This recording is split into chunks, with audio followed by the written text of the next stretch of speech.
দর্শক দেখতে পাচ্ছেন যে সুইচ দিলেই সড়ক পার হওয়া যাবে, থেমে যাবে গাড়ি, অর্থাৎ একটি সুইচ দিলেই জ্বলে উঠবে লাল বাতি, তখনই পারাপার হতে পারবেন এভাবে। অর্থাৎ দেখতে পাচ্ছেন দুই ধারের যে সড়ক রয়েছে সেই সড়কের কোনো গাড়ি এখন কিন্তু চলাচল করছে না, এখন নির্বিঘ্নে চলাচল করতে পারবেন। আমরা তো এরকমই বাংলাদেশ চাইছিলাম, এরকমই তো চাই আমরা, এরকমই হোক, সবাই একটা সুশৃঙ্খলের মাঝে আসুক, এটাই আমরা চাই।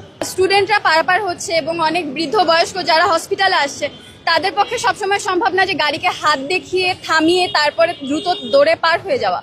তো এক্ষেত্রে অবশ্যই মনে হয় যে এটা অনেক ভালো একটা উদ্যোগ। যারা গাড়ি চালাচ্ছেন, এই বড় বড় ট্রাক বাস বেপরোয়াভাবে চালাচ্ছেন, তারাও যেন এটা মানতে বাধ্য হন। এই ব্যাপারটাতে একটু জোর দিলে দেখা যাবে যে এটা খুব সুন্দরভাবে আমাদের সাহায্য করতে পারছে।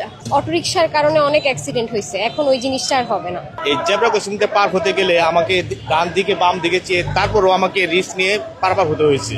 কিন্তু আজকে যে সুন্দর একটি এখানে পরিবর্তন আমরা লক্ষ্য করতেছি, নিঃসন্দেহে প্রশংসার দাবিদার। ফুটওভার ব্রিজ থেকে এভাবে রাস্তা পার হওয়ার ব্যাপারটা খুবই ভালো লাগতেছে, কারণ হচ্ছে উন্নত দেশগুলোতে এভাবেই সিগন্যাল দিয়ে রাস্তা পার হয় সবাই।